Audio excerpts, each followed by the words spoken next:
Hello everyone, welcome to study IQ. Study IQ के इस video में हम करेंगे वेस्ट बंगाल पीएससी का सेट नंबर 2। इससे पहले मैंने सेट 1 अपलोड किया था। वेस्ट बंगाल के जो एक्सपेक्टेड क्वेश्चन हैं पीएससी एग्जाम के, ये है सेट 2। पहले आपको सेट 1 देखना है, उसके बाद ही आपको सेट 2 देखना है। So let's start the video. कौन सा बैंक है जिसने वेस्ट बंगाल को कोलकाता में इनलैंड वाटर ट्रांसपोर्ट इंफ्रास्ट्रक्चर को इम्प्रूव करने के लिए $105 मिलियन का लोन दिया है? 105 मिलियन टोटल लोन है, यानी 10.5 करोड़ अमेरिकी डॉलर। सो ये लोन दिया है वर्ल्ड बैंक ने। वर्ल्ड बैंक का फंडेड प्रोग्राम है। Inland water transport infrastructure Kolkata में इंप्रूव किया जाएगा। कोलकाता जो है वो हुगली नदी के किनारे है। सो वर्ल्ड बैंक, और वर्ल्ड बैंक की चीफ इकोनॉमिस्ट कौन है? तो याद रखिए, वर्ल्ड बैंक की चीफ इकोनॉमिस्ट और वाइस प्रेसिडेंट दोनों एक ही पर्सन है, और इनका नाम है कारमेन रेनहार्ट। और वर्ल्ड बैंक के प्रेसिडेंट हैं David Malpass. Mahananda wildlife sanctuary, ये महानंदा और कौन सी रिवर के बीच में है? महानंदा जो वाइल्ड लाइफ सेंचुरी है ये दार्जिलिंग डिस्ट्रिक्ट में है, और दार्जिलिंग में ही सिंगलीला नेशनल पार्क भी है। सो ये महानंदा और तीस्ता रिवर के बीच में है। तीस्ता रिवर जो है ये ब्रह्मपुत्रा में जाकर मिल जाती है, लेकिन ये ब्रह्मपुत्रा में जाके बांग्लादेश में मिलती है, राइट? तो ब्रह्मपुत्रा को बांग्लादेश में बोलते हैं जमुना रिवर, और महानंदा रिवर जो है ये बांग्लादेश में जाके गंगा नदी में मिल जाती है, जहाँ पे गंगा को पद्मा बोला जाता है। गंगा को बांग्लादेश में पद्मा बोलते हैं, जहाँ पे महानंदा उसमें जाके मिल जाती है। तो तीस्ता रिवर ट्रिब्यूटरी है ब्रह्मपुत्रा की, और महानंदा रिवर ट्रिब्यूटरी है गंगा की। और तीस्ता और महानंदा के बीच में है Mahananda wildlife century Darjeeling में, राइट? और Mahananda wildlife century news में क्यों आई? क्योंकि यहाँ पे एक बर्ड फेस्टिवल होगा, और ये बर्ड फेस्टिवल आयोजित किया गया 20 से 23 फरवरी तक। तो ये भी याद रखिए, एक इंटरनेशनल बर्ड फेस्टिवल यहाँ पे आयोजित किया गया। बहुत सारे बर्ड्स हैं, इंपॉर्टेंट बर्ड्स जो माइग्रेट करके महानंदा वाइल्ड लाइफ सेंचुरी में आते हैं। एक और वाइल्ड लाइफ सेंचुरी जो आपको याद रखनी है वो है रायगंज वाइल्ड लाइफ सेंचुरी, क्योंकि भारत की जो 5 बेस्ट वाइल्ड लाइफ सेंचुरी हैं उसमें से एक है Raiganj wild life sanctuary. Raiganj wild life sanctuary, Jaldapara national park, ये दोनों वेस्ट बंगाल के थे, बेस्ट 5 में से 2, और जो बचे हुए 3 हैं वो हिमाचल से थे। एक तो तीर्थन वाइल्ड लाइफ सेंचुरी, एक थी सैंज वाइल्ड लाइफ सेंचुरी, और एक था ग्रेट हिमालयन नेशनल पार्क। ये 3 थे हिमाचल के, और 2 थे वेस्ट बंगाल के, जल्दापारा नेशनल पार्क और Raiganj wild life sanctuary. Anthropological survey of India, इसका हेडक्वार्टर कोलकाता में है। ये कौन से मिनिस्ट्री के अंडर ऑपरेट करता है? एंथ्रोपोलॉजिकल सर्वे ऑफ इंडिया ये काम करता है ministry of culture. So answer है मिनिस्ट्री ऑफ कल्चर। हमारे कल्चर और टूरिज्म दोनों के मंत्री एक ही हैं, और इनका नाम है प्रहलाद पटेल। प्रहलाद पटेल की कॉन्स्टिट्यूएंसी है दामोह, और मिनिस्ट्री ऑफ कल्चर ने अभी अभी गूगल के साथ मिलकर एक प्रोजेक्ट स्टार्ट करा है। क्या नाम है उसका? उसका नाम है life in miniature project. Life in miniature. आपको यहाँ पे एक इंटरेस्टिंग चीज़ बताता हूँ। एंथ्रोपोलॉजिकल सर्वे ऑफ इंडिया ही नहीं, बॉटनिकल सर्वे ऑफ इंडिया और जूलॉजिकल सर्वे ऑफ इंडिया, इन दोनों का हेडक्वार्टर भी कोलकाता में है, राइट? और इन्होंने अभी अभी एक चीज़ कही है। वो क्या? इन्होंने ये कहा है कि जो अंडमान और निकोबार में ट्राइब्स रहते हैं वो बहुत ज़्यादा सेंसिटिव हैं, जैसे कि ओंग रहते हैं, या जरावा रहते हैं, सेंटिनलीज रहते हैं, शॉम्पेन रहते हैं। तो ये सब जो हैं काफ़ी इंपॉर्टेंट हैं, राइट? ये ट्राइब्स बहुत सेंसिटिव हैं। किसी भी तरह का अगर डिग्रेडेशन होगा एनवायरनमेंट का, या इनको कंप्लीट आइसोलेट ही रहने दिया जाए, these are very vulnerable tribes, okay? तो ये आपको ध्यान रखना है। ये कहा है एंथ्रोपोलॉजिकल सर्वे ऑफ इंडिया ने। कोलकाता इंटरनेशनल फिल्म फेस्टिवल हुआ अभी अभी 8 जनवरी 2021 से स्टार्ट हुआ था ये। सो ये इसका कौन सा एडिशन है? यहाँ पे बहुत सारी फिल्में दिखाई गई ग्रेट एक्टर्स की, लाइक सौमित्र चैटर्जी, इरफान खान, शांतु मुखर्जी, राइट? सो ये 8 से 15 तारीख तक हुआ था, और ये 26th एडिशन था। सो आंसर है 26th edition of the Kolkata international film festival. West Bengal की पहली children's library on a boat, ये कहाँ पे इनॉग्रेट की गई?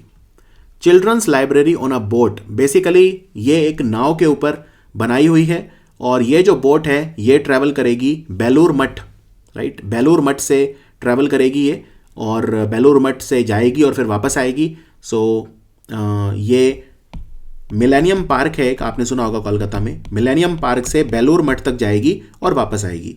सो आंसर है कोलकाता। प्राइम मिनिस्टर नरेंद्र मोदी ने अभी अभी एक नेचुरल गैस पाइपलाइन को इनॉग्रेट करा है दुर्गापुर और कौन से सिटी के बीच में।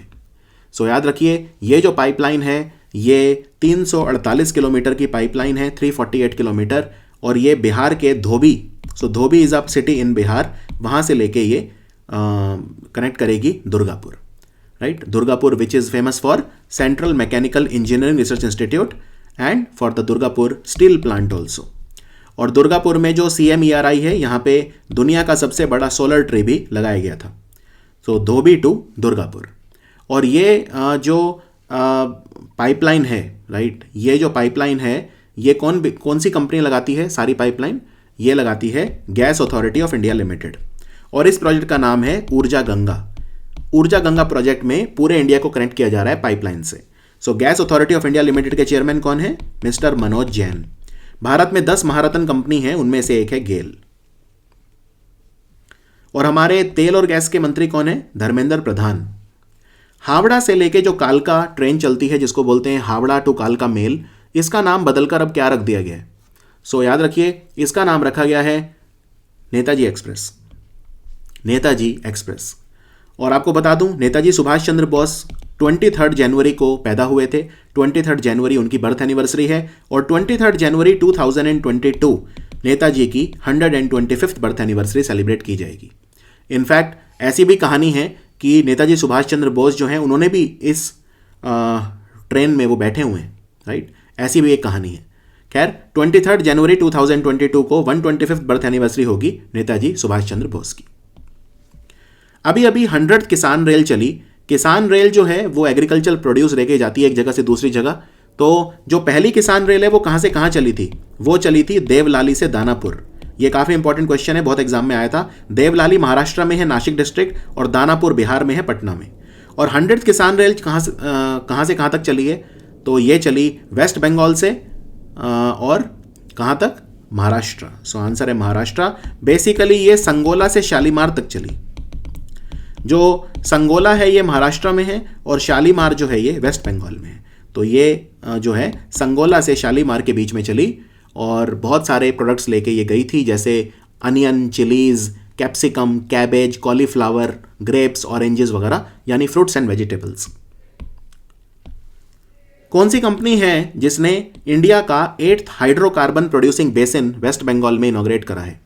सो वेस्ट बंगाल में एक जगह है जहां पे तेल मिला है बहुत ज़्यादा, और ये है अशोकनगर। ओके, अशोकनगर। अशोकनगर कहाँ है? ये 24 परगना डिस्ट्रिक्ट में है, और यहाँ पे तेल मिला है, काफ़ी ज़्यादा तेल मिला है, और ONGC उसको एक्सप्लोर कर रही है, और उसको फिर फाइनली निकाला जाएगा ऑयल को। तो हाइड्रोकार्बन प्रोड्यूसिंग बेसिन होगा ये, और काफ़ी बड़ा बेसिन है ये। तो याद रखिए, in any case ONGC India में 72% जो तेल निकलता है वो ONGC निकालती है, right, oil and gas natural corporation. So इसका आंसर है ONGC। चिलाहाटी से लेके हॉल्दरबारी तक एक रेल लिंक बना है, तो ये वेस्ट बंगाल और कौन से स्टेट को बांग्लादेश से जोड़ेगा? ये जो प्लेस है हॉल्दीबारी, ये कूच बिहार डिस्ट्रिक्ट में है, ओके, वेस्ट बंगाल के। और चिलाहाटी जो प्लेस है ये बांग्लादेश में है।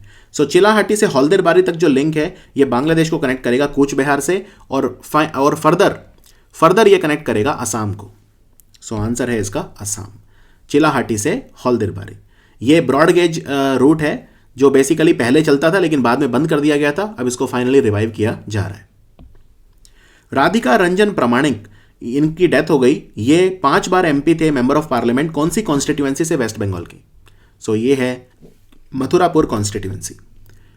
ये CPIM टिकट पे लड़े थे, 5 बार जीते लगातार, 1989 से लेकर लगातार जीते ये, और राधिका रंजन प्रामाणिक इनका नाम था। बाद में इन्होंने CPIM छोड़ के तृणमूल कांग्रेस ज्वाइन कर लिया था, ये भी ध्यान रखिए। कौन सा बैंक है जिसे ये मैंडेट मिला है कि जो वेस्ट बंगाल में फाइनेंशियल ट्रांजैक्शन होते हैं जितने भी नेशनल हेल्थ मिशन के तहत, उनके लिए वो डेजिग्नेटेड बैंक होगा या गो टू बैंक होगा? तो ये बैंक है ICICI बैंक। ICICI बैंक के मैनेजिंग डायरेक्टर कौन है? मिस्टर संदीप बख्शी। मिस्टर संदीप बख्शी। तो national health mission West Bengal में जितने भी ट्रांजैक्शन होते हैं उनको इंप्लीमेंट करेगा ICICI बैंक। वेस्ट बंगाल की गवर्नमेंट ने अप्रूव कर दिया है, वेस्ट बंगाल में पहली बार एक डीप सी पोर्ट बन रहा है, राइट। डीप सी पोर्ट ये कहाँ पे बनेगा? ये बनेगा ताजपुर में। और ताजपुर कहाँ है? ताजपुर है ईस्ट मिदनापुर में, या पूर्व मिदनापुर डिस्ट्रिक्ट में है ताजपुर। इसमें 15,000 करोड़ रुपए का खर्चा होगा और इससे 25,000 लोगों को रोजगार मिलेगा, एम्प्लॉयमेंट मिलेगा। वेस्ट बंगाल में 2 पोर्ट हैं इसके अलावा। एक तो कोलकाता पोर्ट है जिसको अब श्यामा प्रसाद मुखर्जी पोर्ट बोलते हैं, Shyama Prasad Mukherjee port. Kolkata port 150 years पुराना है और इंडिया का ओल्डेस्ट पोर्ट है। और दूसरा पोर्ट है हल्दिया पोर्ट, हल्दिया पोर्ट। भारत में अभी कितने मेजर पोर्ट कितने हैं इंडिया में, ये पता है आपको? 13 हैं। पहले 12 थे, अभी एक नया बना है महाराष्ट्र में जिसका नाम है वधावन पोर्ट। तो टोटल अब इंडिया में 13 मेजर पोर्ट्स हैं। कौन सा बैंक है जिसने इंडिया के साथ एक एग्रीमेंट साइन करा है $50 मिलियन? बेसिकली ये लोन देगा वो वेस्ट बंगाल को पब्लिक फाइनेंस रिफॉर्म्स करने के लिए। वेस्ट बंगाल को $50 मिलियन का लोन ये देगा Asian development bank. Asian development bank का हेडक्वार्टर मनीला में है और इस बैंक के प्रेसिडेंट हैं मसात्सुगु असाकावा। वेस्ट बंगाल की गवर्नमेंट ने कौन सी स्कीम चलाई हुई है जिसमें अगर कोई हेल्थ रिलेटेड इशू है तो आपको स्मार्ट कार्ड मिलते हैं वुमेन को, जिसमें वो 5 लाख रुपए तक का बेनिफिट उन्हें मिलता है, 5 लाख रुपए तक का बीमा। ये जो स्कीम है ये 26 नवंबर 2020 को स्टार्ट की गई थी, राइट। इसका नाम है स्वास्थ्य साथी, स्वास्थ्य साथी। और 26 नवंबर को स्पेशल क्या होता है? 26 नवंबर को एक तो होता है नेशनल मिल्क डे, क्योंकि ये डॉक्टर वर्गीस कुरियन का बर्थडे होता है जिन्हें father of white revolution in India बोलते हैं। लेकिन मोर इंपॉर्टेंटली ये भारत का कॉन्स्टिट्यूशन डे होता है। वेस्ट बंगाल की गवर्नमेंट ने एक स्कीम चलाई है जिसका नाम है Karmai Dharma, which means work is worship. इस स्कीम में कितने यूथ हैं बंगाल के जिन्हें एक मोटर बाइक दिया जाएगा सरकार की तरफ से? टोटल जो यूथ हैं उन्हें 2 लाख यूथ ऐसे हैं जिन्हें 1 मोटर बाइक दिया जाएगा सरकार की तरफ से। आंसर है 2 lakh youth, right, 2 lakh youth. इससे ये जो यूथ हैं इनको रोजगार मिलेगा। बेसिकली वेस्ट बंगाल गवर्नमेंट की एक ओवरऑल स्कीम है जिसका नाम है दुआरे दुआरे पश्चिम बंग सरकार, दुआरे दुआरे पश्चिम बंग सरकार, which means government at your door step, right. ये जो यूथ है इन्हें बाइक क्यों दिया जा रहा है? बाइक के पीछे एक बॉक्स होगा, उस बॉक्स में ये चीज़ें रख सकते हैं, साड़ी क्लोथ्स वगैरह बेच सकते हैं, इसलिए ये दिया जा रहा है। वेस्ट बंगाल की गवर्नमेंट ने डिसाइड करा है कि वो एंटी इलेक्ट्रोक्यूशन सेल बनाएगा, एंटी इलेक्ट्रोक्यूशन सेल, जिससे कौन से एनिमल की डेथ को प्रिवेंट किया जा सके। क्योंकि ये जो एनिमल है बहुत ज़्यादा बिजली की तारों में अलझ कर और मतलब बिजली की तारों से टकरा के डेथ हो जाती है। हम बात कर रहे हैं एलिफेंट की। आंसर है एलिफेंट। और वेस्ट बंगाल में 2 एलिफेंट रिजर्व हैं, एक तो है ईस्टर्न दुआर एलिफेंट रिजर्व, और दूसरा कौन सा है? दूसरा है मयूर झरना एलिफेंट रिजर्व। अभी अभी सागर कवच एक्सरसाइज हुआ, ये वेस्ट बंगाल और कौन से दूसरे स्टेट के जॉइंट कॉपरेशन से हुआ? सागर कवच एक्सरसाइज ये पैराद्वीप कोस्ट पे हुआ था, और पैराद्वीप आप जानते हैं it is famous for the refinery and it is a port also in Odisha. West Bengal और ओडिशा ने जॉइंट कॉपरेट करके एक कोस्टल एक्सरसाइज किया था जिसका नाम है सागर कवच। भारत का पहला टायर पार्क ये वेस्ट बंगाल में कहां पे बन रहा है? टायर पार्क ये बन रहा है एस्प्लानाड में, एस्प्लानाड एरिया जो कोलकाता में है। आंसर है कोलकाता। भारत का पहला टायर पार्क। यहां पे बेसिकली जो टायर होते हैं जो यूजलेस हो जाते हैं या जो उनका स्क्रैप होता है, डिफेक्टिव पार्ट्स होते हैं, उनसे आर्ट वर्क बनाया जाएगा। Annual state of education report के हिसाब से वेस्ट बंगाल में जो स्कूल ड्रॉप आउट रेट में डिक्लाइन है 2018 से 2020 वो कितना रहा? तो वेस्ट बंगाल जो है वो पूरे इंडिया में नंबर 1 पे रहा in the decline of drop out school drop out rate, और 1.5% रहा वेस्ट बंगाल में। आंसर है 1.5%। This was the decline in the school drop out rate.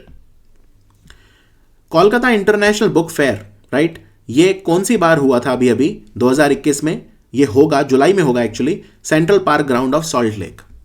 याद रखिए ये 45th एडिशन होगा, और इस बार जो फोकस कंट्री है इसमें वो है बांग्लादेश। फोकस कंट्री बांग्लादेश है। और आपको मैं ये भी बता दूं कि इस साल बांग्लादेश की आज़ादी को जो है गोल्डन जुबली ईयर होगा क्योंकि बांग्लादेश आज़ाद हुआ था 1971 में और हम बात कर रहे हैं 2021 की, तो इसको 50 साल पूरे हो जाएंगे, राइट। तो ये भी आपको ध्यान रखना है, बांग्लादेश की आज़ादी का ये 50वां साल है।